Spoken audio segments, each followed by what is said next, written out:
মহান আল্লাহ বলেন, ওয়াল্লাযীনা লা ইয়াদউনা মা আল্লাহি ইলাহান আখারা, যারা আল্লাহর সাথে অন্যকে ডাকে না। আল্লাহ তাআলা বলেন, ওয়ালা ইয়াকতুলুন নাফসা আল্লাতী হারামাল্লাহু ইল্লা বিল হক, যারা মানুষকে অন্যায়ভাবে হত্যা করে না, তবে যেটা বৈধ। ওয়ালা ইয়াজনুন, যারা জেনায় লিপ্ত হয় না। এই পর্যন্ত বলার পরে আল্লাহ তাআলা বলছেন, ওমাই ইয়াফআল যালিকা, যদি মানুষ এই তিনটি কাজ করে বসে, মানুষ যদি অবৈধ সম্পর্কে জড়িয়ে পড়ে, তাহলে তার জন্য তিনটি বিপদ। এক, ইয়ালকা আসামা, সে বড় অপরাধী, সে বড় পাপী। দুই, ইযা আফলাহুল আযাব ইয়াউমাল কিয়ামা, বিচার মাঠে তার শাস্তি হবে দ্বিগুণ, শতগুণ, হাজারো গুণ বেশি।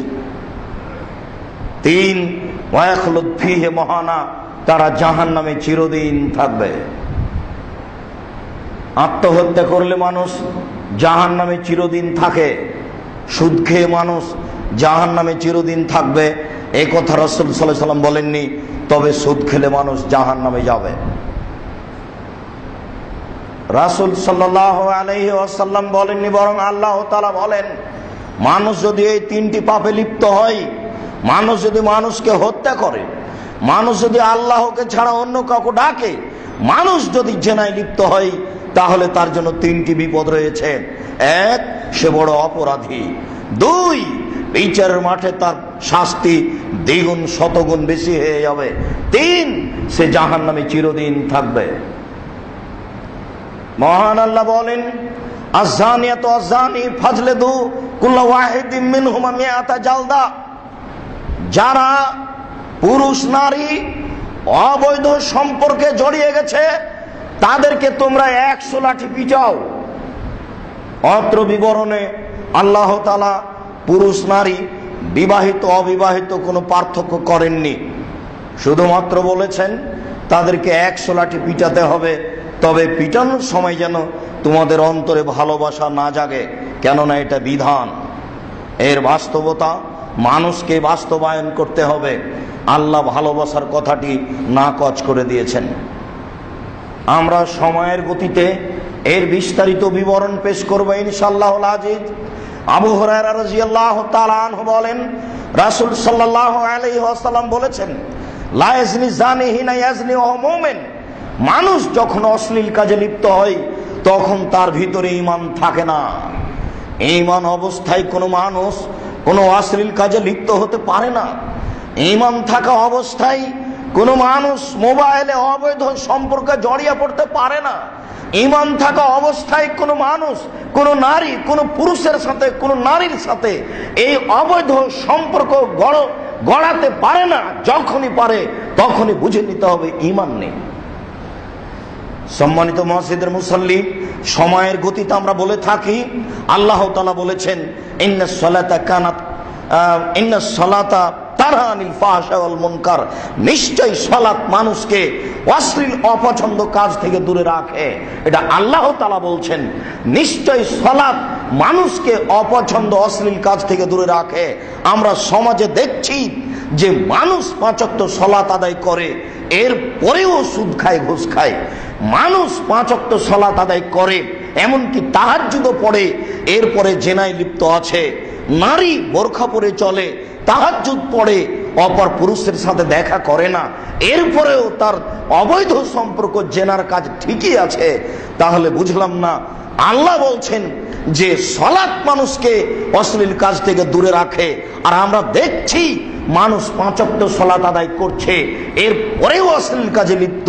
বিষয়টি কেমন হয়ে গেল?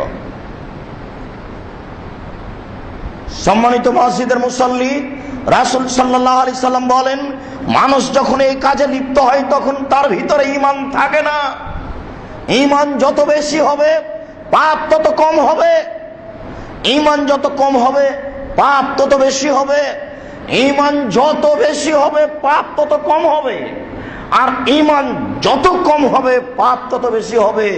মহিলা বোরখা পরে বটে, ঈমান নেই, এই জন্য নামাজও পড়ে, জেনাও হয়, ঈমান থেকে শূন্য হয়ে আছে, তাকে খারাপ লাগে না। শুনুন, লোকটি 5 ওয়াক্ত সালাত আদায় করে, প্রতি বছর হজ করে, উমরাও করে, এরপরেও সে অশ্লীল কাজে জড়িয়ে থাকে কেন? ঈমান তার কোনো কাজ করে না। সে ঠিকই ইবাদত করে, কিন্তু ঈমান একটা ভিন্ন জিনিসের পাওয়ার খুব বেশি।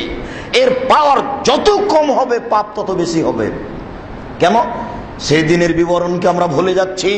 ওই যে এই ছেলে, শোনো, তোমার ভাবি ওই ঘরে ঢুকে দেখে তার দেবর বসে আছে, মাথায় কাপড় ছিল না, ঢুকেই চট করে ফিরে এসে বলছে, ছি ছি ছি ছি ছি ছি, নাউজুবিল্লাহ, আমার দেবর ওখানে বসে আছে, আমি তো দেখিনি।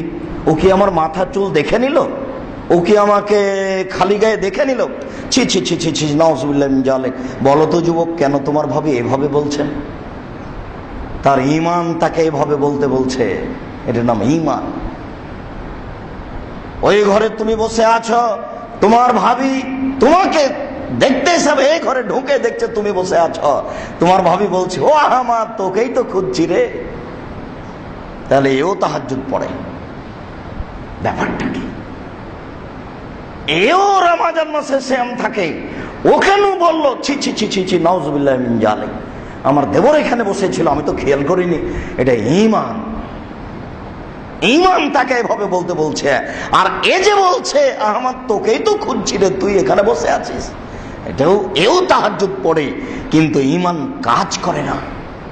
সম্মানিত মসজিদের মুসাল্লি, মানুষ যখন এই অশ্লীল কাজে লিপ্ত হয়, তখন ঈমান তার ভিতরে থাকে না, ঈমান তার কোনো কাজ করে না। এই জন্য সালাত আদায় করে, তাহাজ্জুদও পড়ে, হজও করে, এরপর সব কিছু পাপ করে, ঈমান কাজ করে না। ঈমান মরিচা ধরে আছে।